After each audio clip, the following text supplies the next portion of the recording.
Donc, à un moment, il faut décider de rompre le cycle. Quand vous regardez l'histoire de Robert Kiyosaki, le livre Père riche, Père pauvre, qui a été vendu à des millions d'exemplaires, les gens lisent, mais les gens après n'appliquent pas. Il raconte que lui, il est passé par la traversée du désert. Pendant combien de temps il a dormi dans une voiture? Il a été hébergé par des amis, il dormait dans le sol. Donc combien de personnes sont prêtes à payer le prix pour pouvoir atteindre la liberté financière? Donc beaucoup de gens sont... C'est pour ça que d'autres ont besoin de motivateurs plutôt que d'entrepreneurs qui vont leur dire voilà ce qu'il faut faire.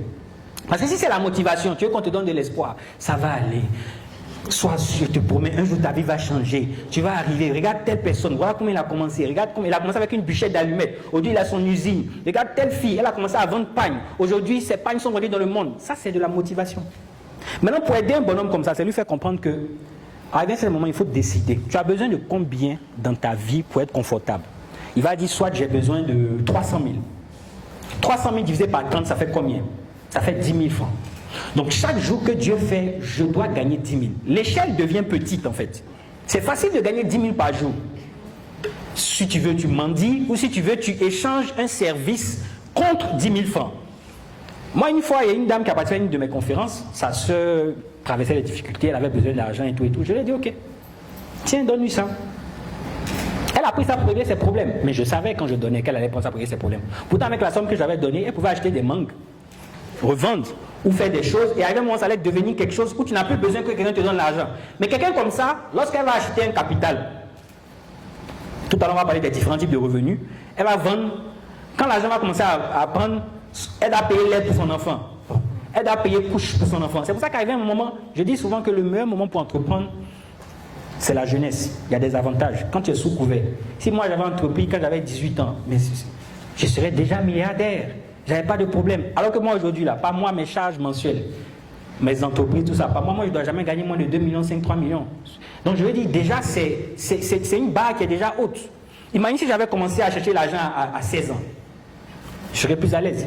Donc il faut entreprendre. Ces personnes, il faut leur donner une stratégie. Dites-lui, tu as besoin de combien par mois? Il divise par 30. Quelle activité à Abidjan ils ont pu faire pour gagner 10 000 francs par jour? Il y en a trop. À partir de ce moment, tu essaies de l'aider pour pouvoir démarrer, mais il peut avoir juste besoin de 5 000.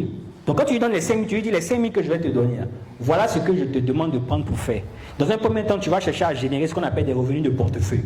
Un revenu de portefeuille, c'est quoi? C'est-à-dire tu investis dans un truc et quand tu vends, ce truc te rapporte plus d'argent que ce que tu investis. Par exemple, je vais me donner l'exemple, tu achètes un plateau d'œufs, c'est 30 œufs je crois, tu achètes ça peut-être à 2500 ou je ne sais pas c'est combien le prix. 2500, tu vends un peut-être à 100 francs. C'est ça, non? Donc quand tu vas vendre les 30, ça te fait 3000. Donc tu as investi 2500, tu as 3000. Maintenant, si tu prends tes 3000 francs là pour aller régler ton problème, tu as tué ton portefeuille. Donc maintenant, quand tu as 3000, tu te dis, ok, j'achète encore un premier plateau. Je vends. Ça me rapporte encore 3000. Donc au fur et à mesure, tu vas commencer maintenant à avoir 2 plateaux. Après, tu auras 3. Après, tu auras 4. Après, tu vas commencer à prendre des jeunes qui ne font rien.